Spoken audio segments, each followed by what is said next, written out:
8th ബയോളജിയിലുള്ള chapter 1 sensations and responses എന്ന് പറയുന്ന ചാപ്റ്ററിൻ്റെ പാർട്ട് 3 വീഡിയോ ആണ് നമ്മൾ നോക്കിക്കൊണ്ടിരിക്കുന്നത്. ഇതേ ചാപ്റ്റർ തന്നെയാണ് CBSEക്കാർക്ക് കൺട്രോൾ ആൻഡ് കോർഡിനേഷൻ എന്ന് പറയുന്ന പേരിൽ പഠിക്കാനുള്ളത്. സോ അതേ സ്റ്റേറ്റ്മെന്റ്സ് അല്ല യൂസ് ചെയ്യുന്ന CBSEയുടെ ടെക്സ്റ്റിന് അതേ സ്റ്റേറ്റ്മെന്റ്സ് അല്ല യൂസ് ചെയ്യുന്നതെന്നുണ്ടെങ്കിലും സ്റ്റേറ്റിന് കുറെ കൂടി സിമ്പിൾ ആയിട്ട് ഇലാബറേറ്റ് ആയിട്ട് പഠിക്കാനുണ്ട്, വിച്ച് വിൽ ബി സെയിം ആയിട്ട് തന്നെയാണ് CBSEക്ക് പഠിക്കാനുള്ളത്. സോ ഇതേ വീഡിയോ തന്നെ CBSEക്കാരും റെഫർ ചെയ്താൽ തന്നെ മതിയാവും. You will be able to answer all the questions very properly even in CBSE. അപ്പോൾ നമുക്ക് പാർട്ട് 3 വീഡിയോ ആണ്. നമ്മൾ ഇതുവരെ പഠിച്ചത് ന്യൂറോണിന്റെ സ്ട്രക്ചർ പഠിച്ചു, അതേപോലെ തന്നെ ന്യൂറോൺ എങ്ങനെയാണ് മെസ്സേജസ് ട്രാൻസ്മിറ്റ് ചെയ്യുന്നതെന്നുള്ളത് പഠിച്ചു, ന്യൂറോണിന്റെ ടൈപ്സ് പഠിച്ചു, പിന്നെ പഠിച്ചത് നെർവ്സിന്റെ ടൈപ്പ് പഠിച്ചു. പിന്നെ നമ്മൾ നെർവസ് സിസ്റ്റത്തിന്റെ ക്ലാസിഫിക്കേഷൻ നോക്കി. നെർവസ് സിസ്റ്റത്തിന്റെ ക്ലാസിഫിക്കേഷനിൽ സെൻട്രൽ നെർവസ് സിസ്റ്റം ഉണ്ട്, അതേപോലെ പെരിഫറൽ നെർവസ് സിസ്റ്റം ഉണ്ട്. സെൻട്രൽ നെർവസ് സിസ്റ്റത്തിന്റെ പാർട്ടായിട്ട് ബ്രെയിൻ എന്ന് സ്പൈനൽ കോഡ് എന്ന് നമ്മൾ പഠിച്ചു. ഇനി നമുക്ക് ഇലാബറേറ്റ് ആയിട്ട് പഠിക്കാനുള്ളത് ബ്രെയിനിനെ കുറിച്ചും സ്പൈനൽ കോഡിനെ കുറിച്ചാണ്. അപ്പൊ എന്തൊക്കെയാണ് അതിൽ പഠിക്കാനുള്ളത് വെച്ച് കഴിഞ്ഞാൽ ബ്രെയിനിന്റെ പ്രൊട്ടക്ഷൻ എന്താണ്, അതേപോലെ സ്പൈനൽ കോഡിന്റെ പ്രൊട്ടക്ഷൻ എന്താണ്. പ്രൊട്ടക്ഷൻ പഠിക്കുന്നത് മാത്രമല്ല ബ്രെയിനിന്റെ പാർട്സ് എന്താണ്, അതിന്റെ ഫങ്ഷൻസ് എന്താണ് എന്നുള്ളതാണ് നമ്മൾ പഠിക്കാൻ പോകുന്നത്. അപ്പൊ ബ്രെയിൻ എവിടെയാണുള്ളത്, ബ്രെയിൻ എങ്ങനെയാണ് പ്രൊട്ടക്ട് ചെയ്തിരിക്കുന്നത്? Definitely it is inside the സ്കള്ളാണ് ഫസ്റ്റ് ഏറ്റവും ഫോർമോസ്റ്റ് ആയിട്ട് ഏറ്റവും ഹാർഡ് ആയിട്ടുള്ള പ്രൊട്ടക്ഷൻ കൊടുക്കുന്നത് സ്കള്ളാണ്. അത് കഴിഞ്ഞിട്ട് അതിന്റെ ഉള്ളിൽ 3 ലെയർ ഓഫ് മെംബ്രെയിൻസ് ഉണ്ട്. ആ മെംബ്രെയിൻസിന്റെ പേരാണ് മെനിഞ്ചസ്. സോ 3 ലെയർ ഓഫ് ഇതുപോലെയാണ് ഉണ്ടാവുക. സോ സ്കള്ള് തുറന്ന് നോക്കിക്കഴിഞ്ഞാൽ 3 ലെയർ ഓഫ് മെനിഞ്ചസ് ഉണ്ടാവും. ഓക്കെ, അപ്പൊ അതാണ് അടുത്ത ലെയർ ഓഫ് പ്രൊട്ടക്ഷൻ കൊടുക്കുന്നത്. എന്നിട്ട് എന്താണ്, ആ മെനിഞ്ചസിന്റെയും ഈ പറയുന്ന ഏറ്റവും ലാസ്റ്റ് ലെയർ ഓഫ് മെനിഞ്ചസിന്റെയും ആക്ച്വൽ ബ്രെയിനിന്റെയും ഇടയിൽ വെൻട്രിക്കിൾസ് ഓഫ് ദ ബ്രെയിൻ എന്നാണ് ഈ ഒരു പോർഷനെ പറയുന്നത്. സോ വെൻട്രിക്കിൾസ് ഓഫ് ദ ബ്രെയിനിന്റെയും മെനിഞ്ചസിന്റെ തേർഡ് ലെയർ ഓഫ് മെനിഞ്ചസിന്റെ ഇടയിൽ there is a fluid which is known as cerebrospinal fluid. Okay, അപ്പൊ സെറിബ്രം എന്ന് പറഞ്ഞു കഴിഞ്ഞാൽ നമ്മുടെ ബ്രെയിനിന്റെ പാർട്ടാണ്. അപ്പൊ cerebrospinal fluid also gives protection to the brain. അപ്പൊ 3 ലെയർ ഓഫ് പ്രൊട്ടക്ഷൻ എങ്ങനെയൊക്കെയാണ്? ഒന്ന് സ്കള്ളുണ്ട്, അതിന്റെ അകത്ത് 3 ലെയേഴ്സ് ഓഫ് മെനിഞ്ചസ് ഉണ്ട്, ലാസ്റ്റ് ലെയർ ഓഫ് മെനിഞ്ചസിന്റെയും വെൻട്രിക്കിൾസിന്റെയും ഇടയിൽ സെറിബ്രോസ്പൈനൽ ഫ്ലൂയിഡ് ഉണ്ട്. ഓക്കെ, അപ്പൊ ഇങ്ങനെയാണ് ആക്ച്വലി ബ്രെയിനിനെ നമ്മൾ നമ്മുടെ ശരീരം പ്രൊട്ടക്ട് ചെയ്യുന്നത്. അപ്പൊ ഈ സെറിബ്രോസ്പൈനൽ ഫ്ലൂയിഡ് എന്ന് പറഞ്ഞു കഴിഞ്ഞാൽ എന്താ സംഭവം? സെറിബ്രോസ്പൈനൽ ഫ്ലൂയിഡ് എന്ന് പറഞ്ഞു കഴിഞ്ഞാൽ ബ്ലഡിൽ നിന്ന് തന്നെയാണ് സെറിബ്രോസ്പൈനൽ ഫ്ലൂയിഡ് ഉണ്ടാവുന്നത്. അൾട്ടിമേറ്റ്ലി അതിൽ എന്താണ് കുറെ സർക്കുലേഷൻ ഒക്കെ കഴിഞ്ഞിട്ട് ന്യൂട്രിയൻസ് എല്ലാം കൊടുത്ത് ഓക്സിജൻ ഒക്കെ കൊടുത്ത് കഴിഞ്ഞിട്ട് ഈ ബ്ലഡിലേക്ക് തന്നെ റീഅബ്സോർബ് ചെയ്യുകയും ചെയ്യും നമ്മുടെ സെറിബ്രോസ്പൈനൽ ഫ്ലൂയിഡിനെ. So cerebrospinal fluid is formed from the blood as well as it is reabsorb to the blood. Okay, അതിന്റെ ഫംഗ്ഷൻസ് എന്തൊക്കെയാണ്? Naturally it provides nutrients and oxygen to the tissues. എന്താണ്, ബ്രെയിനിന്റെ ടിഷ്യൂസിനൊക്കെ ന്യൂട്രിയൻസും ഓക്സിജനും കൊടുക്കും. ഇത് മാത്രമല്ല, അതിന്റെ ഉള്ളിൽ നമ്മുടെ ബ്രെയിനിന്റെ ഉള്ളിലെ പ്രഷർ കറക്റ്റ് ആയിട്ട് മെയിൻറ്റെയിൻ ചെയ്യുന്നത് സെറിബ്രോസ്പൈനൽ ഫ്ലൂയിഡ് ആണ്. അതേപോലെ തന്നെ പ്രൊട്ടക്ഷൻ അതിനൊരു റോൾ ഉണ്ടെന്ന് പറഞ്ഞു. സോ എങ്ങനെ പ്രൊട്ടക്ട് ചെയ്യുന്നത്? അത് ഇഞ്ചുറീസ് ഒക്കെ വരാതിരിക്കാനായിട്ട് ബ്രെയിനിനെ നന്നായിട്ട് പ്രൊട്ടക്ട് ചെയ്യുകയും ചെയ്യും. സോ എന്തെങ്കിലുമൊക്കെ ബ്രെയിനിന്റെ ഡിസീസസ് ഉണ്ടെങ്കിൽ ഒക്കെ ഈ സെറിബ്രോസ്പൈനൽ ഫ്ലൂയിഡിന്റെ അനാലിസിസും കൂടി ചെയ്യാറുണ്ട്, എന്തെങ്കിലും ഇൻഫെക്ഷൻ ഒക്കെ ഉണ്ടോ ഇല്ലയോ എന്നുള്ളത്. അപ്പൊ അത് സ്പൈനിൽ നിന്നും എടുത്തിട്ടാണ് ചെയ്യുന്നത്. അപ്പൊ സ്പൈനിലും സെറിബ്രോസ്പൈനൽ ഫ്ലൂയിഡ് ഉണ്ട്, അതേപോലെ ബ്രെയിനിലും ഈ പറയുന്ന സെറിബ്രോസ്പൈനൽ ഫ്ലൂയിഡ് ഉണ്ട്. അപ്പൊ നമ്മൾ പ്രൊട്ടക്ഷൻ കഴിഞ്ഞു, എന്നിട്ട് സെറിബ്രോസ്പൈനൽ ഫ്ലൂയിഡിനെ കുറിച്ചിട്ട് ഡീറ്റെയിൽ ആയിട്ട് പഠിച്ചു. നമ്മൾ സെറിബ്രോസ്പൈനൽ ഫ്ലൂയിഡ് എവിടെ നിന്നാണ് ഉണ്ടാവണതെന്ന് പഠിച്ചു. അതിന്റെ ഫങ്ഷൻസ് 3 ഫങ്ഷൻസ് ഉണ്ട് എന്നുള്ളത് നമ്മൾ പഠിച്ചു. ഇനി നമുക്ക് മെയിൻ ടോപ്പിക് എന്താ പഠിക്കാനുള്ളത്? Functions and parts of the brain. അപ്പൊ ബ്രെയിനിന് എന്തൊക്കെ പാർട്ടുകളുണ്ട്, അതേപോലെ തന്നെ അതിന്റെ ഫങ്ഷൻസ് എന്തൊക്കെയാണെന്നാണ് നമുക്ക് പഠിക്കാനുള്ളത്. അപ്പൊ നമുക്ക് മെയിൻലി പഠിക്കാനുള്ളത് എന്താണെന്ന് വെച്ച് കഴിഞ്ഞാൽ ടോട്ടലി 5 പാർട്ടിനെ കുറിച്ചിട്ടാണ് നമുക്ക് പഠിക്കാനുള്ളത്. അപ്പൊ അതിൽ ഏറ്റവും വലിയ പാർട്ടാണ് സെറിബ്രമാണ് ഏറ്റവും വലിയ part of the brain. Largest part of the brain is known as cerebrum. സെറിബ്രത്തിനാണെന്നുണ്ടെങ്കിൽ കുറെ ഫിഷേഴ്സ് ആൻഡ് ഫോൾസ് ഉണ്ട്, കുറെ ചുളിവുകളൊക്കെ ഇങ്ങനെ വളഞ്ഞ് നല്ലൊരു സ്പിയർ ആയിട്ടല്ല നമ്മുടെ ബ്രെയിൻ കാണുന്നത്, കുറെ വളവുകളും ചുളിവുകളും കൂടിയിട്ടാണ് നമ്മുടെ ബ്രെയിനിനെ കാണുന്നത്. സോ സെറിബ്രം എന്ന് പറയുന്ന ലാർജസ്റ്റ് പാർട്ടിൽ ഈ പറയുന്ന പോലെ കുറെ ഫിഷേഴ്സും ഫോൾസും ഉണ്ട്. ഇതിന്റെ ഔട്ടർ കളർ എങ്ങനെ ഉണ്ടാവും അറിയാം? Outer part of the cerebrum എന്ന് പറയുന്നത് ഗ്രേ കളറാണ്. എന്തുകൊണ്ട് ഗ്രേ കളർ എന്ന് വരാൻ കാരണം? Because it does not contain myelinated axons ഇല്ല അല്ലെ, മൈലിൻ ഉണ്ടെന്നുണ്ടെങ്കിലാണ് വൈറ്റ് കളറിൽ വരിക. അപ്പൊ പുറത്ത് മൈലിൻ ഇല്ല, സെറിബ്രത്തിന്റെ പുറത്തിൽ ഗ്രേ കളേർഡ് ആയിട്ടായിരിക്കും കാണുന്നത്. അപ്പൊ ആ ഗ്രേ കളേർഡ് പാർട്ടിന്, സെറിബ്രത്തിന്റെ outer part which is grey colour, അതിനെയാണ് നമ്മൾ കോർട്ടെക്സ് എന്ന് പറയാം. അതേസമയം ഇന്നർ പാർട്ട് എന്ന് പറയുന്നത് വൈറ്റ് കളർ ആയിരിക്കും. അതിന്റെ കാരണം എന്താണ്? മൈലിനേറ്റഡ് ഷീറ്റ് ഉണ്ട്. അപ്പൊ ഇന്നർ പാർട്ടിൽ മൈലിനേറ്റഡ് ഷീറ്റ് ഉള്ളത് കൊണ്ട് തന്നെ വൈറ്റ് കളറിന് കാണും. അതിന്റെ പേരാണ് മെഡുല. സോ ബേസിക്കലി എന്താ ഉള്ളത്? സെറിബ്രത്തിന്റെ ഔട്ടർ പാർട്ടിനെ കോർട്ടെക്സ് എന്നും ഇന്നർ പാർട്ടിനെ മെഡുല എന്നും പറയും. Outer part is grey colour and inner part is white കളർന്ന് നമുക്ക് മനസ്സിലാക്കാൻ പറ്റും. That is because of the difference in the presence of myelin sheet.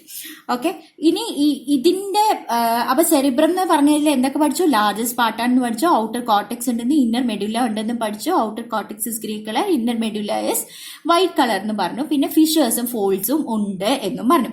Functions തൽക്കാലം നിൽക്കട്ടെ. ഇനി സെറിബെല്ലം എടുത്തു എന്ന് വിചാരിച്ചോളൂ. സെറിബെല്ലം എന്ന് പറയുന്നത് എന്താണ്? സെറിബെല്ലം എന്ന് പറഞ്ഞു കഴിഞ്ഞാൽ second largest part of the brain ആണ്. ഫസ്റ്റ് ലാർജസ്റ്റ് പാർട്ട് ആരായിരുന്നു? സെറിബ്രം ആയിരുന്നു first largest part. Second largest part ആരാണ്? സെറിബെല്ലം. സെറിബെല്ലം എന്ന് പറഞ്ഞു കഴിഞ്ഞാൽ സെറിബ്രത്തിന്റെ പുറകിൽ കാണുന്ന സംഭവമാണ്. 2 ഫ്ലാപ്പുകളായിട്ട് സെറിബ്രത്തിന്റെ ബാക്ക് സൈഡിലായിട്ട് കാണുന്നതാണ് സെറിബെല്ലം. ഇതിലും ഫിഷേഴ്സും ഗ്രൂപ്സും പ്രസന്റ് ആണ്. സെറിബ്രത്തിലും സെറിബെല്ലത്തിലും ഫിഷേഴ്സും ഗ്രൂപ്സും പ്രസന്റ് ആണ്. ഓക്കെ, അപ്പൊ ഫങ്ഷൻസ് നിൽക്കട്ടെ. അപ്പൊ സെറിബ്രം first largest part, cerebellum second largest part. സെറിബ്രത്തിന് outer medulla and outer cortex and inner medulla ഉണ്ടെന്ന് പറഞ്ഞു. സെറിബെല്ലം എന്ന് പറയുന്നത് സെറിബ്രത്തിന്റെ പുറകിലായിട്ടാണ് കാണുന്നത്, ബിഹൈൻഡ് ആണ് കാണുന്നത് എന്ന് പറഞ്ഞു. 2 എണ്ണത്തിലും ഫിഷേഴ്സും ഗ്രൂസും ഉണ്ടെന്ന് നമ്മൾ പറഞ്ഞു. ഇനി എന്താ വെച്ച് കഴിഞ്ഞാൽ തലാമസ്, സെറിബ്രത്തിന്റെ താഴെ സിറ്റുവേറ്റ് ചെയ്യുന്നതാണ് തലാമസ്. സെറിബ്രത്തിന്റെ താഴെയാണ് തലാമസ് സിറ്റുവേറ്റ് ചെയ്യുന്നത്. ഇനി തലാമസിന്റെ താഴെയായിട്ടാണ് ഹൈപ്പോ തലാമസ് സിറ്റുവേറ്റ് ചെയ്യുന്നത്. കണ്ടോ? അപ്പൊ സെറിബ്രത്തിന്റെ താഴെ തലാമസ്, തലാമസിന്റെ താഴെയായിട്ടാണ് ഹൈപ്പോ തലാമസ് സിറ്റുവേറ്റ് ചെയ്യുന്നത്. ഇനി തലാമസ് എന്ന് പറയുന്നതിനും ഹൈപ്പോ തലാമസിന്റെയും ഫങ്ഷൻസ് ആണ് ഇനി അടുത്തത് പഠിക്കാനുള്ള. അപ്പൊ എല്ലാത്തിന്റെയും ലൊക്കേഷൻസ് ഒന്നുകൂടി നോക്കാം നമുക്ക്. Largest part of the brain എന്ന് പറയുന്നത് സെറിബ്രം ആണ്. ബിഹൈൻഡ് ദ സെറിബ്രം ഉള്ളതാണ് cerebellum. And below the cerebrum ആണ് തലാമസ് ഉള്ളത്. തലാമസിന്റെ താഴെയായിട്ടാണ് ഹൈപ്പോ തലാമസ് ഉള്ളത്. ഓക്കെ, ഇനി അതേസമയം വേറെ എന്തൊക്കെ പ്രത്യേകതകൾ പഠിച്ചു? സെറിബ്രത്തിനും സെറിബെല്ലത്തിനും കുറെ ഫിഷേഴ്സും ഫോൾസും ഗ്രൂവ്സും ഉണ്ടെന്ന് പഠിച്ചു. സെറിബ്രത്തിന് തന്നെ ഔട്ടർ കോർട്ടെക്സും ഇന്നർ മെഡുലയും ഉണ്ട് എന്ന് പഠിച്ചു. സെറിബെല്ലത്തിൽ 2 ഫ്ലാപ്പുകളായിട്ടാണ് സെറിബെല്ലം കാണുന്നത് എന്ന് നമ്മൾ പഠിച്ചു. ഇനി ലാസ്റ്റ് ഒരു പാർട്ടാണ് എന്താ ഉള്ളത്? Medulla oblongata. മെഡുല ഒബ്ലോങ്കേറ്റ എന്ന് പറയുന്ന പാർട്ട് സെറിബ്രത്തിന്റെ താഴെയായിട്ടും സെറിബെല്ലത്തിന്റെ അടുത്തും, സെറിബ്രത്തിന്റെ താഴെ ആൻഡ് സെറിബെല്ലത്തിന്റെ അടുത്താണ് നമ്മുടെ മെഡുല ഒബ്ലോങ്കേറ്റ ഉള്ളത്. ഓക്കെ, അപ്പൊ ഇത് നോക്കിയേ, സെറിബ്രം ഉണ്ട്, സെറിബ്രത്തിന്റെ താഴെയായിട്ട് തലാമസ് ഉണ്ട്, തലാമസിന്റെ താഴെ ഹൈപ്പോ തലാമസ് ഉണ്ട്, സെറിബ്രത്തിന്റെ മുഴുവൻ സാധനത്തിന്റെയും താഴെ മെഡുല ഒബ്ലോങ്കേറ്റ, സെറിബെല്ലത്തിന്റെയും അടുത്ത് ആൻഡ് സെറിബ്രത്തിന്റെയും താഴെ നമ്മൾ മെഡുല ഒബ്ലോങ്കേറ്റ ഉണ്ട് എന്ന് നമുക്ക് പഠിച്ചു. സെറിബെല്ലം എന്ന് പറയുന്നത് it is behind the cerebrum എന്നുള്ളതും പഠിച്ചു. ഓക്കെ, ഇനി എല്ലാത്തിന്റെയും ഫങ്ഷൻസ് ആണ് നമുക്ക് പഠിക്കാല്ലേ. എവിടെയാണ് സ്ഥിതി ചെയ്യുന്നതെന്നും അത്യാവശ്യമുള്ള പ്രത്യേകതകൾ നമ്മൾ പഠിച്ചു. ഇനി ഫങ്ഷൻസ് എന്തൊക്കെയാണ്? സെറിബ്രം വെച്ച് സ്റ്റാർട്ട് ചെയ്യാം. സെറിബ്രമാണ് ഏറ്റവും ഇമ്പോർട്ടൻ്റ് ആയിട്ട് നമ്മുടെ തോട്ട്സ് വരുന്നത്, ഇന്റലിജൻസ്, മെമ്മറി, ഇമാജിനേഷൻ, ഇത്രയും സംഭവങ്ങൾ വരുന്നത് എവിടെയാ? സെറിബ്രത്തിലാണ്. അതായത് പഠിത്തത്തിന് ആവശ്യമായിട്ടില്ല, നമ്മൾ ചിന്തിക്കണം എന്ന് പറയും. അതേപോലെ ഇന്റലിജൻസ്, മാത്സിൽ നമ്മൾ ഇന്റലിജൻസ് വേണം എന്ന് പറയും, നിങ്ങളെല്ലാം ഓർത്ത് വെക്കണം എന്ന് പറയും. അതേപോലെ തന്നെ ഇമാജിൻ ചെയ്ത് നോക്കൂ എന്ന് പറയില്ല. അപ്പൊ പഠിത്തം റിലേറ്റഡ് എല്ലാ സാധനങ്ങളും, തോട്ട്, ഇന്റലിജൻസ്, മെമ്മറി, ഇമാജിനേഷൻ, ഇത്രയും സംഭവങ്ങൾ സെറിബ്രം കാരണമാണ് നടക്കുന്നത്. ഇത് മാത്രമല്ല സെൻസേഷൻസ്, അതായത് കാഴ്ച, അതേപോലെ മണം വരുന്നത്, എല്ലാ സെൻസേഷൻസും ഇവോക്ക് ചെയ്യുന്നത് സെറിബ്രത്തിലാണ്. അതുപോലെ തന്നെ വോളണ്ടറി മൂവ്മെന്റ്സ്, എഴുതുക, അതേപോലെ തന്നെ നടക്കുക എന്നൊക്കെ പറഞ്ഞിട്ട് നമ്മൾ മനഃപൂർവ്വമായിട്ട് വോളണ്ടറി ആയിട്ട് ചെയ്യുന്ന മൂവ്മെന്റ്സ് എല്ലാം കൺട്രോൾ ചെയ്യുന്നത് ആരാണ്? സെറിബ്രമാണ്. അപ്പൊ ബേസിക്കലി എന്തൊക്കെയുണ്ട്? തോട്ട്, ഇന്റലിജൻസ്, മെമ്മറി, ഇമാജിനേഷൻ, അതുപോലെ എല്ലാ സെൻസേഷൻസ് ഇവോക്ക് ചെയ്യുന്നത് സെറിബ്രമാണ്. മാത്രമല്ല വോളണ്ടറി മൂവ്മെന്റ്സ് കൺട്രോൾ ചെയ്യുന്നത് സെറിബ്രമാണ്. ഇനി സെറിബെല്ലം എന്താണ്? സെറിബെല്ലം എന്ന് പറയുന്നത് മസ്കുലർ ആക്ടിവിറ്റീസ് മുഴുവനും കോർഡിനേറ്റ് ചെയ്യും. സെറിബെല്ലം എന്താ ചെയ്യുന്ന? മസ്കുലർ ആക്ടിവിറ്റീസിനെ കോർഡിനേറ്റ് ചെയ്യും. അതേപോലെ ബോഡിയുടെ ഇക്വിലിബ്രിയം, അതായത് ടെമ്പറേച്ചർ ആണെന്നുണ്ടെങ്കിൽ അതേ വാട്ടർ ഇക്വിലിബ്രിയം, അതേപോലെ കുറെ അയോൺസിന്റെ ഇക്വിലിബ്രിയം, ഒരെണ്ണം കൂടാനും കുറയാനും പാടില്ല അല്ലെ, അങ്ങനെ equilibrium of the body maintain ചെയ്ത് പോകുന്നത്, ഒന്നും കൂടാതെയും കുറയാതെയും ഇരുന്ന് കൺട്രോളിൽ ഫുൾ ബോഡിയിൽ ഹോർമോണൽ ആക്ടിവിറ്റീസ് ആണെങ്കിലും എൻസൈമാറ്റിക് ആക്ടിവിറ്റീസ് എല്ലാം ഒരു കൺട്രോളിൽ പോകുന്നത്, ഇക്വിലിബ്രിയത്തോടു കൂടി പോകുന്നത് ആര് കാരണമാണ്? സെറിബെല്ലം കാരണമാണ്. അപ്പൊ സെറിബ്രം നമ്മൾ എന്തൊക്കെ പറഞ്ഞു? തോട്ട്, ഇന്റലിജൻസ്, മെമ്മറി, അതേപോലെ ഇമാജിനേഷൻ, സെൻസേഷൻസ് ഇവോക്ക് ചെയ്യും ആൻഡ് വോളണ്ടറി മൂവ്മെന്റ്സിനെ കൺട്രോൾ ചെയ്യും. അതേസമയം സെറിബെല്ലം എന്ത് ചെയ്യും? മസ്കുലർ ആക്ടിവിറ്റീസിനെ കോർഡിനേറ്റ് ചെയ്യുന്നത് മാത്രമല്ല ബോഡിയുടെ ഈക്വിലിബ്രിയവും മെയിൻറ്റെയിൻ ചെയ്യും. ഇനി തലാമസ്. തലാമസ് എന്ത് ചെയ്യുന്ന അറിയാമോ? തലാമസ് എന്ന് പറയുന്ന ഒരു റിലേ സ്റ്റേഷൻ ആണ്. അതായത് സെറിബ്രത്തിലേക്ക് പോകുന്ന മെസ്സേജസും അതേപോലെ സെറിബ്രത്തിൽ നിന്നും വരുന്ന മെസ്സേജസിനെയും റിലേ സ്റ്റേഷൻ ആണ് നമ്മുടെ തലാമസ് എന്ന് പറയുന്നത്. ഇത് നമുക്ക് വരുന്ന നമ്മുടെ ബോഡിയിൽ കുറേ ഇമ്പൾസസ് പ്രൊഡ്യൂസ് ആയിക്കൊണ്ടേയിരിക്കുന്നുണ്ട്. ഈ ഇമ്പൾസസ് എല്ലാം തലാമസ് വഴി മാത്രമേ സെറിബ്രത്തിലേക്ക് പോകുള്ളൂ. സെറിബ്രം ഉണ്ടാക്കുന്ന റെസ്പോൺസസ് എല്ലാം തലാമസ് വഴിയേ താഴോട്ടും പോകുള്ളൂ. തലാമസ് എന്ത് ചെയ്യും? വരുന്ന ഇമ്പൾസസിനെയൊക്കെ അനലൈസ് ചെയ്യും. ഏറ്റവും ഇമ്പോർട്ടന്റ് ആയിട്ടുള്ളതിനെ മാത്രമേ സെറിബ്രത്തിലേക്ക് അയക്കുള്ളൂ. അപ്പൊ ഈ പറയുന്ന പോലെ പിയുടെ പണിയാണ് നമ്മുടെ തലാമസ് ചെയ്യുന്നത്. എന്താ ചെയ്യുന്നത്? ഏറ്റവും ഇമ്പോർട്ടന്റ് ആയിട്ട് ടാക്സസ് relay station and sends only the most important messages to the cerebrum. അപ്പൊ ഇപ്പൊ തന്നെ നമ്മൾ നോക്കി, നമ്മൾ ഇരിക്കുമ്പോഴത്തേക്ക് ആ ചെയർ നമ്മുടെ കാലിൽ തൊടുന്നുണ്ട്, ഗ്രൗണ്ട് നമ്മുടെ കാലിൽ തൊടുന്നുണ്ട്. പക്ഷെ നമ്മൾ അതിനെ കുറിച്ച് ചിന്തിക്കാതെ നമുക്ക് ആ സെൻസേഷൻസ് നമുക്ക് ഫീൽ ചെയ്യില്ല. വൈ ബിക്കോസ് ഇതൊക്കെ കണ്ടിന്യൂസ് ആയിട്ട് നടന്നാൽ തന്നെയും thalamus thinks that thalamus decides that this is not important for us unless നമ്മൾ എക്സ്ക്ലൂസീവ്ലി ഓക്കെ എൻ്റെ കാല് ഗ്രൗണ്ട് ടച്ച് ചെയ്യുന്നത് ഞാൻ അറിയണം എന്നുള്ള ഫീലിംഗ് ഇല്ല എന്നുണ്ടെങ്കിൽ തലാമസിന് മനസ്സിലാവും that this is not important and this is not to be convey to the cerebrum എന്ന്, അല്ലെ? അപ്പൊ ഈ പറയുന്ന പോലെ ഏറ്റവും ഇമ്പോർട്ടന്റ് ആയിട്ടുള്ളത് മാത്രമേ സെറിബ്രത്തിലേക്ക് അയക്കുള്ളൂ.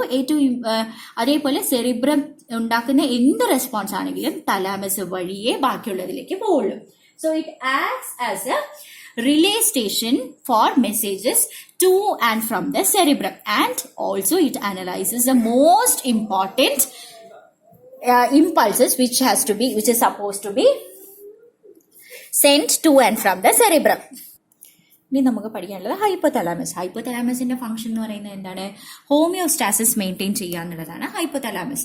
അപ്പൊ ഈ ഹോമിയോസ്റ്റാസിസ് എന്ന് പറയുന്നത് എന്താണ്? നമ്മുടെ ബോഡിയുടെ ഈ പറയുന്ന പോലെ ഒരു ഓൾമോസ്റ്റ് ഒരു ഇക്വിലിബ്രി കണ്ടീഷൻ തന്നെയാണ്. നമ്മുടെ ടെമ്പറേച്ചർ കറക്റ്റ് മെയിൻറ്റെയിൻ ചെയ്യണം, BP കറക്റ്റ് മെയിൻറ്റെയിൻ ചെയ്യണം, അങ്ങനത്തെ പണികളൊക്കെയാണ് നമ്മുടെ ഹൈപ്പോതലാമസ് ചെയ്യണം. ഇനി മെഡുല ഒബ്ലോങ്കേറ്റ എന്താ ചെയ്യണേ? മെഡുല ഒബ്ലോങ്കേറ്റയാണ് ഇൻവോളണ്ടറി ആക്ഷൻസ് കൺട്രോൾ ചെയ്യണേ. ഇൻവോളണ്ടറി ആക്ഷൻസ് എന്ന് പറയുന്നത് എന്താ? Heart beat, breathing.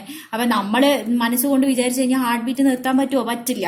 ബ്രീത്തിങ് നിർത്താൻ പറ്റുമോ? പറ്റില്ല. ബ്രീത്തിങ് എന്ന് പറഞ്ഞാൽ നമുക്ക് ഒരു പരിധി വരെ നിർത്താൻ പറ്റുള്ളൂ. അത് കഴിയുമ്പോഴേക്കും നമുക്ക് അത് ബ്രീത്ത് ചെയ്തേ പറ്റുള്ളൂ എന്നുള്ള അവസ്ഥയാണ്. സോ ബ്രീത്തിങ് ആണെങ്കിൽ ഹാർട്ട് ബീറ്റ് ഒക്കെ കൺട്രോൾ ചെയ്യണത് മെഡുല ഒബ്ലോങ്കേറ്റ. അതേസമയം വോളണ്ടറി ആരാ കൺട്രോൾ ചെയ്തുകൊണ്ടിരുന്നത്? സെറിബ്രം ആണ് കൺട്രോൾ ചെയ്തുകൊണ്ടിരുന്നത്. സെറിബ്രം വേറെ എന്തൊക്കെ പണി ചെയ്യണ്ടായിരുന്നു? ഇന്റലിജൻസ് ഉണ്ട്, മെമ്മറി ഉണ്ട്, ഇമാജിനേഷൻ ഒക്കെ സെറിബ്രമാണ് കൺട്രോൾ ചെയ്യണേ. അതേപോലെ സെൻസേഷൻസ് ഒക്കെ സെറിബ്രമാണ് കൺട്രോൾ ചെയ്യണം. സെറിബെല്ലത്തിന്റെ പണി എന്തായിരുന്നു? മസ്കുലർ ആക്ടിവിറ്റീസ് കോർഡിനേറ്റ് ചെയ്യുക എന്നുള്ളതും equilibrium of the body maintain ചെയ്യാം. ഇക്വിലിബ്രിയം ഓഫ് ദ ബോഡി പോലെ ആരാ ഉണ്ടായിരുന്നത്? ഹോമിയോസ്റ്റാസിസ് മെയിൻറ്റെയിൻ ചെയ്യണത് ആരാ? ഹൈപ്പോതലാമസ് മെയിൻറ്റെയിൻ ചെയ്തുകൊണ്ടിരുന്നത്. അതേസമയം മെഡുല ഒബ്ലോങ്കേറ്റ ഇൻവോളണ്ടറി ആക്ടിവിറ്റീസ് ആണ് മെയിൻറ്റെയിൻ ചെയ്തുകൊണ്ടിരുന്നത്. അപ്പൊ തലാമസ് എന്താ ചെയ്തുകൊണ്ടിരുന്നത്? It acts as a relay station ആയിട്ടാണ്, അങ്ങോട്ടും ഇങ്ങോട്ടുള്ള relay station. To and fro എന്താണ് നമ്മുടെ ഇമ്പൾസസ് സെറിബ്രത്തിലേക്ക് പോകുന്നതും സെറിബ്രത്തിലേക്ക് പോകുന്നതും സെറിബ്രത്തിൽ നിന്നും ത്രൂ ഔട്ട് ദ ബോഡിയിലേക്ക് പോകുന്നതിനുമുള്ള റിലേ സ്റ്റേഷൻ ആയിട്ടാണ് തലാമസ് ആക്ട് ചെയ്തുകൊണ്ടിരുന്നത്. അപ്പൊ ഇത്രയാണ് നമ്മുടെ ബ്രെയിനിന്റെ പാർട്സും അതേപോലെ തന്നെ നമുക്ക് എന്താണ് ആ പാർട്സിന്റെ ഒക്കെ ഫങ്ഷൻസ് നമുക്ക് പഠിക്കാനുണ്ട്. സോ ഇതിന്റെ ഒരു സ്ക്രീൻഷോട്ട് എടുത്തിട്ട് ഈ നോട്ട് എഴുതിയെടുക്കും. ഓക്കെ. ഇനി നമുക്ക് പഠിക്കാനുള്ളത് സ്പൈനൽ കോഡ്. അപ്പൊ നമ്മൾ എന്താ ബ്രെയിനിന്റെ പഠിച്ചുകൊണ്ടിരുന്ന ബ്രെയിൻ എന്ന് പറയുന്നത് സെൻട്രൽ നെർവസ് സിസ്റ്റത്തിന്റെ പാർട്ടാണ്. ബ്രെയിനിന്റെ പ്രൊട്ടക്ഷൻ എങ്ങനെയാണെന്ന് പഠിച്ചു, അതിന്റെ ഫങ്ഷൻസ് എന്താണെന്ന് പഠിച്ചു. ഇനി നമുക്ക് പഠിക്കാനുള്ളത് എന്താണ്? സ്പൈനൽ കോഡാണ് പഠിക്കാനുള്ളത്. സ്പൈനൽ കോഡ് എന്ന് പറയുന്നത് എന്താ? നമ്മൾ നേരത്തെ കണ്ടില്ലേ മെഡുല്ല ഒബ്ലോങ്കേറ്റ എന്ന് പറഞ്ഞിട്ട്, നമ്മുടെ സെറിബ്രത്തിന്റെ താഴെയും സെറിബെല്ലത്തിന്റെ അടുത്തുള്ള സാധനം. ഈ മെഡുല്ല ഒബ്ലോങ്കേറ്റ കണ്ടിന്യൂ ചെയ്തിട്ടാണ് അൾട്ടിമേറ്റ്ലി സ്പൈനൽ കോഡ് ഉണ്ടാവുന്നത്. കണ്ടോ, ഇതാണ് മെഡുല്ല ഒബ്ലോങ്കേറ്റ. മെഡുല്ല ഒബ്ലോങ്കേറ്റന്റെ കണ്ടിന്യൂവേഷൻ ആണ് നമ്മുടെ സ്പൈനൽ കോഡ് എന്ന് പറയുന്നത്. അപ്പൊ നമ്മൾ ബ്രെയിനിൽ പ്രൊട്ടക്ഷൻ പഠിച്ചു, അതുപോലെ സ്പൈനൽ കോഡിന്റെയും പ്രൊട്ടക്ഷൻ പഠിക്കണം അല്ലെ. അപ്പൊ സ്പൈനൽ കോഡ് എന്ന് പറയുന്നത് എങ്ങനെയാ പ്രൊട്ടക്ട് ചെയ്തുകൊണ്ടിരിക്കണേ? സ്പൈനൽ കോഡ് എന്ന് പറഞ്ഞാൽ വെർട്ടിബ്രൽ കോളം, അതായത് നട്ടെല്ലെന്ന് നമ്മൾ പറയില്ലേ, ഈ സ്പൈനൽ കോഡ് എന്തിന്റെ ഉള്ളിലാണുള്ളത്? വെർട്ടിബ്രൽ കോളത്തിന്റെ ഉള്ളിലായിട്ടാണ് പ്ലേസ്ഡ് ആയിട്ടുണ്ടാവുക. ഓക്കെ, നമ്മുടെ ബ്രെയിൻ ആണെങ്കിലോ സ്കള്ളിന്റെ ഉള്ളിലാണ് പ്ലേസ്ഡ് ആയിട്ടുണ്ടാവുക. ഇനി ബ്രെയിൻ ഇങ്ങനെയാ വേറൊരു പ്രൊട്ടക്ഷൻ ഉണ്ടായിരുന്നു, മെനിഞ്ചസ് വെച്ചിട്ട് കവേർഡ് ആയിരുന്നു, 3 ലെയർ ഓഫ് മെനിഞ്ചസ് ഉണ്ടായിരുന്നു. അതുപോലെ തന്നെ spine is also covered by meninges. ഇതും പോരാഞ്ഞിട്ട് വേറൊരു കാര്യം കൂടിയുണ്ട്. നമ്മുടെ സ്പൈനൽ കോഡിൽ എങ്ങനെയാണെന്ന് അറിയോ? ഇതാണ് സ്പൈനൽ കോഡ്, അതായത് നട്ടെല്ലിന്റെ ഉള്ളിലുള്ള സ്പൈനൽ കോഡ് മുഴുവനായിട്ടാട്ടോ. സ്പൈനൽ കോഡാണ് ഇത് കാണിച്ചേക്കണേ, ഇതിൽ നട്ടെല്ല് കാണിച്ചിട്ടില്ല. ഈ സ്പൈനൽ കോഡില് എന്താ വെച്ച് കഴിഞ്ഞാൽ ഏറ്റവും ഉള്ളിലായിട്ട് ഒരു സെൻട്രൽ കനാൽ ഉണ്ട്. ഓക്കെ, ആ നടുഭാഗത്തില് ഒരു സെൻട്രൽ കനാൽ ഉണ്ട്. ഈ സെൻട്രൽ കനാലില് മുഴുവനായിട്ടും it is filled with cerebro spinal fluid. നമ്മൾ നേരത്തെ പറഞ്ഞില്ലേ, ഈ മെനിഞ്ചസിലൊക്കെ വല്ല ഇൻഫെക്ഷൻ, ബ്രെയിൻ ഇൻഫെക്ഷൻസോ അല്ലെങ്കിൽ എന്തെങ്കിലും ഇൻഫെക്ഷൻ ഉണ്ടോ എന്ന് അറിയണമെന്നുണ്ടെങ്കിൽ ഈ നട്ടെല്ലിന്റെ ഉള്ളിൽ കുത്തിയിട്ട്, നട്ടെല്ലിന്റെ സൈഡിൽ കൂടി സ്പൈനൽ കോഡിലേക്ക് കുത്തിയിട്ട് ഈ സെൻട്രൽ കനാലിൽ നിന്ന് സെറിബ്രോ സ്പൈനൽ ഫ്ലൂയിഡ് എടുക്കും. അതിൽ നിന്നാണ് അവസാനം അനാലിസിസ് നമ്മൾ ചെയ്യുന്നത്. ഓക്കെ, ഇങ്ങനെ ഇൻഫെക്ഷൻസ് എന്തെങ്കിലും ഉണ്ടോ എന്ന്. അപ്പൊ ഈ പറയുന്ന പോലെ സ്പൈനൽ കോഡാണ് നമ്മുടെ ഇതിന്റെ ഉള്ളിലുള്ളത്. ഏതാണ്? വെർട്ടിബ്രൽ കോളത്തിന്റെ ഉള്ളില് ഉള്ളത്. വെർട്ടിബ്രൽ കോളത്തിന്റെ ഉള്ളിൽ ആരുള്ളത്? ഈ സ്പൈനൽ കോഡിന്റെ. ഈ സ്പൈനൽ കോഡിന്റെ ഏറ്റവും ഉള്ളിലായിട്ട് എന്താണുള്ളത്?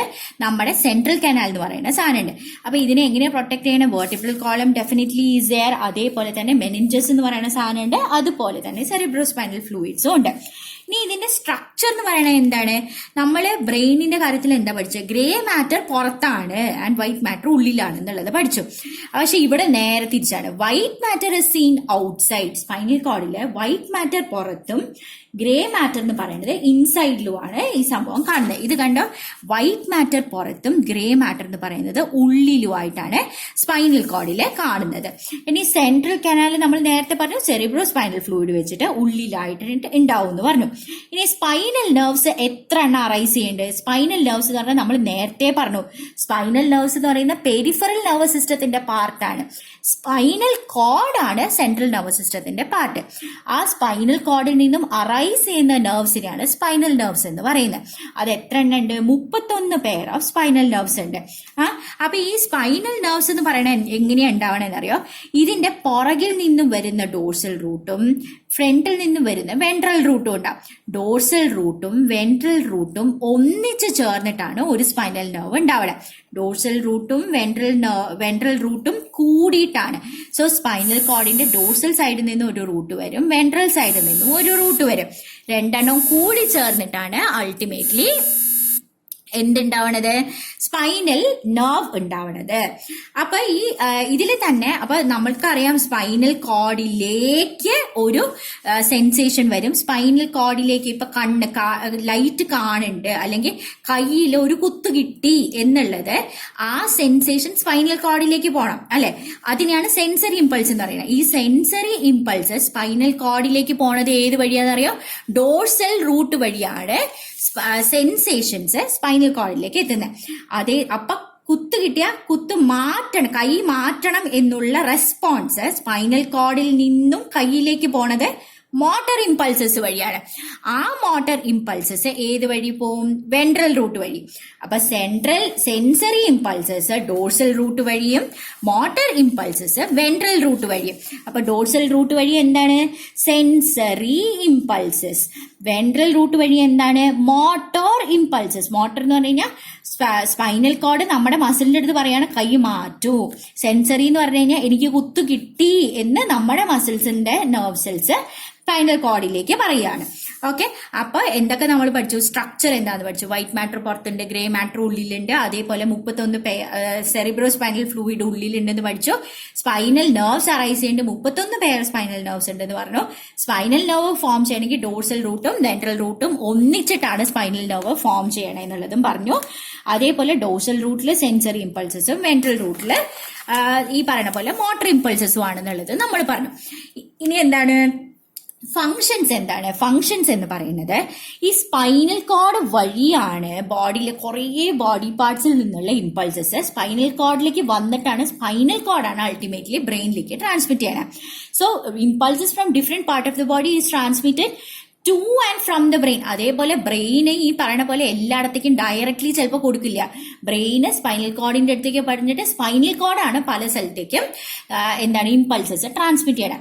So impulses from different parts of the body are transmitted to and from the brain. ബ്രെയിനിലേക്ക് കൊടുക്കുന്നതും ബ്രെയിനിൽ നിന്നും പല ഭാഗത്തേക്ക് കൊടുക്കുന്നതും സ്പൈനൽ കോഡിൽ കൂടിയിട്ടാണ്. അതുപോലെ തന്നെ സ്പൈനൽ കോഡിന് വേറൊരു പണി എന്താണെന്നറിയാം? റിപ്പീറ്റഡ് ആയിട്ടുള്ള മൂവ്മെന്റ്സിനെ കോർഡിനേറ്റ് ചെയ്യുക. റിപ്പീറ്റഡ് മൂവ്മെന്റ്സ് എന്ന് പറഞ്ഞാൽ എന്താ? നടക്കുമ്പോൾ നടന്നുകൊണ്ടേയിരിക്കും, കുറച്ച് കഴിയുമ്പോൾ നമ്മൾ നടക്കാതെ മറക്കും. നമ്മൾ മിക്കവാറും നടക്കുമ്പോഴത്തേക്ക് നമ്മൾ ചിന്തിച്ചുകൊണ്ടല്ലേ നടക്കുക. അപ്പൊ ഈ നടക്കുന്നത് തനിയെ കോർഡിനേറ്റ് ചെയ്തുകൊണ്ട് പോവാണ്. അതിനൊരു ചിന്തയുടെ ആവശ്യമില്ല. കാലെടുത്ത് ഫ്രണ്ടിൽ വെക്കണം, അടുത്ത കാല് പുറകിലേക്ക് പോകും, അങ്ങനെ ഒരു ചിന്തയുടെ ആവശ്യമില്ല. അത് കറക്റ്റായിട്ട് കോർഡിനേറ്റ് ചെയ്യണത് ആരാണ്? സ്പൈനൽ കോഡാണ് കോർഡിനേറ്റ് ചെയ്യണം. അതേപോലെ സ്പൈനൽ റിഫ്ലെക്സിനെ ഇനിഷ്യേറ്റ് ചെയ്യുക. അപ്പൊ ഈ സ്പൈനൽ റിഫ്ലെക്സ് എന്ന് പറയുന്നത് എന്താ സാധനം? അതൊരു ഭയങ്കര ഇമ്പോർട്ടന്റ് ആയിട്ടുള്ള സാധനം കേട്ടോ. അപ്പൊ ഈ സ്പൈനൽ റിഫ്ലെക്സിനെ കോർഡിനേറ്റ് ചെയ്യണതും നമ്മുടെ സ്പൈനൽ കോഡാണ്. അപ്പൊ 3 മെയിൻ ഫങ്ഷൻസ് ആട്ടോ ഉള്ളത്. എന്തൊക്കെയാണിത്? നമ്മുടെ ബ്രെയിനിലേക്ക് എല്ലാ ഭാഗത്തു നിന്നും മെസ്സേജ് കൊടുക്കണതും ബ്രെയിനിൽ നിന്നുമുള്ള മെസ്സേജ് എല്ലാ ഭാഗത്തേക്കും കൊടുക്കുന്നത് സ്പൈനൽ കോഡ് കോർഡിനേറ്റ് ചെയ്യുന്നുണ്ട്. അതേപോലെ റിപ്പീറ്റഡ് ആയിട്ടുള്ള മൂവ്മെന്റ്സിനെ സ്പൈനൽ കോഡ് കോർഡിനേറ്റ് ചെയ്യും. അതേപോലെ തന്നെ സ്പൈനൽ റിഫ്ലെക്സസ് ഇനിഷ്യേറ്റ് ചെയ്യണതും സ്പൈനൽ കോഡാണ്. നമ്മൾ എന്തൊക്കെ പഠിച്ചു? ബ്രെയിനിന്റെ കാര്യം പഠിച്ചു, സ്പൈനൽ കോഡിന്റെ കാര്യം പഠിച്ചു. അപ്പൊ സ്പൈനൽ കോഡിൽ തന്നെ അതിന്റെ പ്രൊട്ടക്ഷൻ പഠിച്ചു, അതിന്റെ സ്ട്രക്ചർ എന്താണെന്ന് പഠിച്ചു, അതിന്റെ ഫങ്ഷൻസ് എന്താണെന്നുള്ളതും പഠിച്ചു. അതേപോലെ തന്നെ ബ്രെയിനിന്റെ പ്രൊട്ടക്ഷൻ എങ്ങനെയാണെന്നും പഠിച്ചു, അതേപോലെ ബ്രെയിനിന്റെ പല പാർട്സും പഠിച്ചു, അതിന്റെ ഫങ്ഷൻസും പഠിച്ചു. അപ്പൊ നമ്മൾ ഇനി എന്താ പഠിക്കാൻ പോണേ? നമ്മൾ പറഞ്ഞു സ്പൈനൽ കോഡിന്റെ ഏറ്റവും ഒരു വലിയ ഫങ്ഷൻ എന്ന് പറയുന്നത് സ്പൈനൽ റിഫ്ലെക്സസ് ആണ്. അപ്പൊ ഈ റിഫ്ലെക്സ് എന്താണെന്നാണ് അടുത്തത് പഠിക്കാൻ പോണേ. എന്താണ് റിഫ്ലെക്സ് ആക്ഷൻ? അപ്പൊ നമ്മുടെ കൈ പെട്ടെന്ന് പൊള്ളിന്ന് വിചാരിച്ചോളൂ. ആ പൊള്ളുമ്പോഴത്തേക്കും നമ്മൾ കൈ പെട്ടെന്ന് പുറകിലേക്ക് വലിച്ചു കഴിഞ്ഞിട്ടാണ് ശരിക്കും നമുക്ക് അതിന്റെ പെയിൻ പോലും ചിലപ്പോൾ മനസ്സിലാവാൻ പറ്റണം. പൊള്ളി എന്നുള്ളത് അറിയണത് തന്നെ നമ്മൾ കുറച്ച് കഴിഞ്ഞിട്ടായിരിക്കും. അതിൽ പെട്ടെന്ന് എന്തെങ്കിലും ഒരു കല്ലോ എന്തെങ്കിലും നമ്മുടെ കണ്ണിന്റെ അടുത്തേക്ക് വരുമ്പോഴത്തേക്കും ആ കല്ല് ശരിക്കും കാണുന്നതിന് മുമ്പ് തന്നെ നമ്മൾ കണ്ണടച്ചിട്ടാണ് നമ്മൾ റിയലൈസ് ചെയ്യണേ കല്ല് വരുന്നുണ്ടായിരുന്നു, എന്നിട്ടാണ് നമ്മൾ കണ്ണടച്ചേനെ. ഇങ്ങനെ ആക്സിഡന്റൽ അല്ലെങ്കിൽ പെട്ടെന്നുള്ള ഇൻവോളണ്ടറി ആയിട്ടുള്ള റെസ്പോൺസ് എന്തെങ്കിലും ഒരു സ്റ്റിമുലയിലേക്ക് ആക്സിഡന്റലി അല്ലെങ്കിൽ ഇൻവോളണ്ടറി ആയിട്ടുള്ള റെസ്പോൺസിനെയാണ് നമ്മൾ റിഫ്ലെക്സ് ആക്ഷൻ എന്ന് പറയാം. അപ്പൊ ഈ റിഫ്ലെക്സ് ആക്ഷൻ എങ്ങനെയാ നടക്കണേ? റിഫ്ലെക്സ് ആക്ഷൻ എന്ന് പറഞ്ഞു കഴിഞ്ഞാൽ ഇതിന്റെ ഹൈലൈറ്റ് ഹീറോ എന്ന് പറയുന്നത് ഇന്റർ ന്യൂറോൺ എന്ന് പറഞ്ഞിട്ട് ഒരാളുണ്ട്. അപ്പൊ സാധാരണ ബ്രെയിൻ ആണ് റെസ്പോൺസ് ജനറേറ്റ് ചെയ്യുക അല്ലെ. പക്ഷെ ഇപ്പൊ ഒരു തീ പൊള്ളൽ ഏറ്റു എന്ന് വെച്ചാൽ പെട്ടെന്ന് നമ്മൾ കൈ മാറ്റണം, അല്ലാന്നുണ്ടെങ്കിൽ എന്താ പറ്റുക? നമ്മുടെ കൈ ഭയങ്കരമായിട്ട് പൊള്ളും. അപ്പൊ നമുക്ക് ഈ പറയുന്ന പോലെ ഗ്യാസിന്റെ അടുത്ത് വന്നിട്ട് തീയിൽ വെച്ചു എന്ന് വിചാരിച്ചു. തീയിൽ വെച്ചിട്ട് ഇങ്ങനെ ഒരു റിസെപ്റ്റർ വന്നു, റിസെപ്റ്ററിൽ നിന്ന് ഇമ്പൾസ് ജനറേറ്റ് ആയി സെൻസറി ന്യൂറോണിൽ, എന്നിട്ട് സെൻസറി ന്യൂറോണിലേക്ക് പാസ് ചെയ്തു. സെൻസറി ന്യൂറോണിൽ നിന്ന് സ്പൈനൽ കോഡിലേക്ക് പോയി, സ്പൈനൽ കോഡിൽ നിന്ന് ബ്രെയിനിലേക്ക് പോയി. ബ്രെയിന് പറയും ചേട്ടാ കൈ മാറ്റൂ എന്നൊക്കെ പറഞ്ഞ് തിരിച്ച്, അപ്പൊ ബ്രെയിന് റെസ്പോൺസ് ജനറേറ്റ് ചെയ്തിട്ട് സ്പൈനൽ കോഡിലേക്ക് കൊടുത്തിട്ട് സ്പൈനൽ കോഡ് തിരിച്ച് മസിലിന്റെ അടുത്ത് പറഞ്ഞ് മസില് അത് കൈയൊക്കെ മാറ്റി വരുമ്പോഴത്തേക്ക് നമ്മൾ പൊള്ളി റെഡിയാവും അല്ലെ. അപ്പൊ ഇത് പെട്ടെന്ന് എടുക്കേണ്ട തീരുമാനമാണ്. അപ്പൊ അങ്ങനെ പെട്ടെന്ന് എടുക്കേണ്ട തീരുമാനം എടുക്കണ തീരുമാനം ആരെ എടുക്കണേ? ഇന്റർ ന്യൂറോൺ എന്ന് പറയുന്ന ചേട്ടന്മാരുണ്ട്. അത് അവരെന്താ ചെയ്യണമെന്ന് അറിയോ? അത് ഇടയ്ക്കിട്ടിട്ട് കളിക്കും. നമ്മുടെ ബ്രെയിനിന്റെ പണിയാണ് അവര് ചെയ്യാം. ബ്രെയിനിന്റെ അത്രയും വലിയ പണിയല്ല, ജസ്റ്റ് മോട്ടർ ന്യൂറോണിനെ മോട്ടർ ന്യൂറോണിനെ അങ്ങ് സ്റ്റിമുലേറ്റ് ചെയ്യിപ്പിച്ചിട്ട് അവരെ കൊണ്ട് കൈ മാറ്റിക്കും. അതെങ്ങനെയാണെന്ന് നമുക്ക് നോക്കാം. അപ്പൊ ഈ പറയണ പോലെ കൈ നമ്മൾ തീയിൽ വെച്ചു, മനഃപൂർവ്വമായിട്ടല്ല, അറിയാണ്ട് തീയിൽ വെക്കാൻ പോവാന്ന് വിചാരിച്ചോളൂ. അപ്പൊ റിസെപ്റ്ററിൽ ഈ പറയണ പോലെ ഇമ്പൾസ് ജനറേറ്റ് ആവും. റിസെപ്റ്റർ ഇമ്പൾസ് ആർക്ക് കൊടുക്കും? സെൻസറി ന്യൂറോണിന് കൊടുക്കും. സെൻസറി ന്യൂറോൺ ആണല്ലോ നമ്മുടെ ബ്രെയിനിലേക്ക് സ്പൈനൽ കോഡിലേക്ക് കൊടുക്കണേ. ഇവരെന്ത് ചെയ്യും? സ്പൈനൽ കോഡിലേക്ക് സെൻസറി ന്യൂറോൺ ഇമ്പൾസിനെ കൊടുക്കും. അപ്പൊ എന്താ പറ്റുക? സ്പൈനൽ കോഡിൽ ആരുണ്ട്? ഇന്റർ ന്യൂറോൺ എന്ന് പറഞ്ഞിട്ട് ഒരു സാധനം ഉണ്ട്. ഇന്റർ ന്യൂറോൺ എന്ത് ചെയ്യുന്നറിയോ? നമ്മുടെ സെൻസറി ന്യൂറോണിനെ ഡയറക്ട്ലി മോട്ടോർ ന്യൂറോണുമായിട്ട് കണക്ട് ചെയ്യും. ഈ മോട്ടോർ ന്യൂറോൺ എന്താണ്? മോട്ടോർ ന്യൂറോണിന്റെ പണി എന്ന് പറഞ്ഞു കഴിഞ്ഞാൽ സ്പൈനൽ കോഡിൽ നിന്നും പെട്ടെന്ന് അത് മസിൽസിലേക്ക് മെസ്സേജ് പാസ് ചെയ്യും. അങ്ങനെ മസിൽസ് പെട്ടെന്ന് ആക്ഷൻ എടുത്തിട്ട് റിലേറ്റഡ് മസിൽസിലേക്ക് പോയിട്ട് ആ മസിൽസ് തിരിച്ച് കൈ അങ്ങോട്ട് വലിക്കും. So we are save from ഭയങ്കരമായിട്ടുള്ള പ്രശ്നങ്ങളിൽ നിന്ന് നമ്മൾ രക്ഷപ്പെടും. അപ്പൊ അത് നോക്കിയേ, കൈ നമ്മൾ വെച്ചു, കൈ വെച്ചപ്പോഴത്തേക്ക് റിസെപ്റ്ററിൽ ഇമ്പൾസ് ജനറേറ്റ് ആയി, എന്നിട്ട് സെൻസറി ന്യൂറോണിലേക്ക് വന്നു. സെൻസറി ന്യൂറോൺ ആർക്ക് കൊടുത്തു? സെൻസറി ന്യൂറോൺ ഇതേപോലെ പോയിട്ട് അൾട്ടിമേറ്റ്ലി സ്പൈനൽ കോഡിലെത്തി. സ്പൈനൽ കോഡിൽ ആരുണ്ട്? ഇന്റർ ന്യൂറോൺ ഉണ്ട്. ഇവിടെയാണ് ഇന്റർ ന്യൂറോൺ ഉള്ളത്. ഈ ഇന്റർ ന്യൂറോൺ എന്ത് ചെയ്തു? ഇന്റർ ന്യൂറോൺ എന്ന് പറയുന്നത് സെൻസറി ന്യൂറോണിനെയും മോട്ടോർ ന്യൂറോണിനെയും കണക്ട് ചെയ്യണ സാധനമാണ്. ഇത് പെട്ടെന്ന് റെസ്പോൺസ് ജനറേറ്റ് ചെയ്യും. എന്നിട്ട് ഈ സെൻസറി ന്യൂറോണിന് എന്താണോ ഇമ്പൾസ് വന്നത് അതിനനുസരിച്ചിട്ടുള്ള റെസ്പോൺസ് ഇത് ജനറേറ്റ് ചെയ്യും. റെസ്പോൺസ് ജനറേറ്റ് ചെയ്തിട്ട് അത് മോട്ടോർ ന്യൂറോണിലേക്ക് കൊടുക്കും. മോട്ടോർ ന്യൂറോൺ എന്ത് ചെയ്യുന്നറിയോ? സ്പൈനൽ കോഡിൽ നിന്നും കിട്ടിയിരിക്കുന്ന ഇമ്പൾസിനെ നമ്മുടെ മസിൽസിലേക്ക് പാസ് ചെയ്യും. ഈ മസിൽ എന്ത് ചെയ്യും? മസിൽ അതിനനുസരിച്ചിട്ട് ആക്ഷൻ എടുക്കും. ഇവിടുത്തെ ആക്ഷൻ എന്ന് പറയുന്നത് എന്തായിരിക്കും? വിത്ഡ്രോ യുവർ ഹാൻഡ്സ് എന്നുള്ളതായിരിക്കും. So it withdraws the hands by the action of the muscle. അപ്പൊ ഹാൻഡ് അൾട്ടിമേറ്റ്ലി വിത്ഡ്രോ. അപ്പൊ റിസെപ്റ്റർ ഉണ്ട്, സെൻസറി ന്യൂറോൺ ഉണ്ട്. സെൻസറി ന്യൂറോൺ അങ്ങനെ സ്പൈനൽ കോഡിലെത്തി. എന്നിട്ട് ഇന്റർ ന്യൂറോൺ ഉണ്ട്. It generates a response and passes it on to the motor neuron. Motor neuron passes the response of the spinal cord to the muscles, and muscles initiate the withdrawal of the hands. ഇങ്ങനെയാണ് പെട്ടെന്നുള്ള response നടക്കുന്നത്. Okay, അപ്പൊ ഇതിന്റെ അർത്ഥം ബ്രെയിനിനെ ഇത് അറിയിക്കില്ലേ? ബ്രെയിനിനെ അറിയിക്കും. ഈ സമയം കൊണ്ട് ബ്രെയിനിന്റെ അടുത്ത് സ്പൈനൽ കോഡ് പറയും such A thing has happened എന്ന് പറഞ്ഞിട്ട് പിന്നീടാണ് ആ പെയിനും ബാക്കി കാര്യങ്ങളും ഒക്കെ അപ്പൊ വരുന്നത്. പിന്നെയുള്ള proper response will be initiated by the എന്താണ് ബ്രെയിൻ. ഓക്കെ, അപ്പൊ ഇങ്ങനെ ഒരു പാത്വേ ഉണ്ടായിരുന്നില്ലേ? നമ്മുടെ receptor, sensory neuron, inter neuron, എന്നിട്ട് motor neuron to related muscle. ഇതിനെയാണ് റിഫ്ലെക്സ് ആർക്ക് എന്ന് പറയാം. So pathway of the impulses, ഏത് രീതിയിൽ ഏത് വഴിയാണോ ഇമ്പൾസ് പാസ് ആവുന്നത്, okay, pathway of the impulses in the reflex action, അതിനെയാണ് റിഫ്ലെക്സ് ആർക്ക് എന്ന് പറയുന്നത്. സോ റിഫ്ലെക്സ് ഇസ് അപ്പൊ ഈ റിഫ്ലെക്സ് എന്ന് പറയുന്നത് സ്പൈനൽ കോഡിന് മാത്രമേ ഇനിഷ്യേറ്റ് ചെയ്യാൻ പറ്റുള്ളൂ? അല്ല, സ്പൈനൽ കോഡ് ഇനിഷ്യേറ്റ് ചെയ്യുന്ന റിഫ്ലെക്സസിനെയാണ് സ്പൈനൽ റിഫ്ലെക്സസ് എന്ന് പറയാം. അതേസമയം നമ്മുടെ കണ്ണൊക്കെ പെട്ടെന്ന് കയറി നമ്മൾ അടക്കില്ലേ, അതേപോലെ ലൈറ്റിലേക്ക് പോകുമ്പോഴത്തേക്കും നമ്മുടെ പ്യൂപ്പിൾസ് വലുതാവുക, അതേപോലെ ലൈറ്റ് കുറഞ്ഞ സ്ഥലത്ത് പോകുമ്പോഴത്തേക്കും പ്യൂപ്പിൾസ് കുറയുക, ചെറുതാവുക, അങ്ങനത്തെ ഒക്കെ അതും റിഫ്ലെക്സസ് തന്നെയാണ്. പക്ഷെ അത് ഇനിഷ്യേറ്റ് ചെയ്യണ ആരാണ്? അത് ബ്രെയിൻ ആണ് ഇനിഷ്യേറ്റ് ചെയ്യണത്. സോ അങ്ങനെ ബ്രെയിൻ ഇനിഷ്യേറ്റ് ചെയ്യണതിന് സെറിബ്രൽ റിഫ്ലെക്സസ് എന്നും, സ്പൈനൽ കോഡ് ഇനിഷ്യേറ്റ് ചെയ്യണതിന് സ്പൈനൽ റിഫ്ലെക്സസ് എന്നാണ് പറയാം. So spinal reflexes are initiated by the spine. അപ്പൊ അതിന്റെ എക്സാമ്പിൾ ആണ് നമ്മൾ പൊള്ളുമ്പോഴൊക്കെ ഹാൻഡ് വിഡ്രോ ചെയ്യണം. അതേസമയം സെറിബ്രൽ റിഫ്ലെക്സസോ അതൊക്കെ കണ്ണ് ബ്ലിങ്ക് ചെയ്യുന്നതൊക്കെയാണ് സെറിബ്രൽ റിഫ്ലെക്സസിൽ വരുന്നത്. സോ ഇതാണ് ബേസിക്കലി സെൻട്രൽ നെർവസ് സിസ്റ്റത്തിന്റെ സംഭവം. ഓക്കെ, അപ്പൊ central nervous system, I think we are done with the central nervous system. Central nervous സിസ്റ്റത്തിന്റെ 2 പാർട്ട് നമ്മൾ പഠിച്ചു കേട്ടോ. അപ്പൊ ബ്രെയിന് പഠിച്ചു, സ്പൈനൽ കോഡ് പഠിച്ചു. സ്പൈനൽ കോഡിൽ തന്നെ പ്രൊട്ടക്ഷൻ പഠിച്ചു, അതിന്റെ ഫംഗ്ഷൻസ് പഠിച്ചു. ഫംഗ്ഷൻസിന്റെ ഏറ്റവും അവസാനത്തെ റിഫ്ലെക്സ് ഉണ്ടായിരുന്നു. ആ റിഫ്ലെക്സും നമ്മൾ ഡീറ്റെയിൽ ആയിട്ട് പഠിച്ചു. റിഫ്ലെക്സിന്റെ തന്നെ പാത്വേ, ദാറ്റ് ഇസ് റിഫ്ലെക്സ് ആർക്ക് എന്താണെന്നുള്ളതും പഠിച്ചു. അതേപോലെ 2 ടൈപ്പ് ഓഫ് റിഫ്ലെക്സിന്റെ കാര്യവും നമ്മൾ പഠിച്ചു. ഇനി ആകപ്പാടെ എന്താ നമുക്ക് പഠിക്കാനുള്ള പെരിഫറൽ നെർവസ് സിസ്റ്റം എന്ന് പറയുന്ന സംഭവമാണ്. നമുക്ക് peripheral nervous system diseases related to the നെർവ്സും ആണ് നമുക്ക് പഠിക്കാനില്ല. സോ ഇത് CBSE-കാർക്ക് പഠിക്കാനില്ല. സോ അടുത്ത വീഡിയോ CBSE-കാർ കാണേണ്ട കാര്യമില്ല, പക്ഷെ സ്റ്റേറ്റുകാർക്ക് ആവശ്യമുണ്ട്.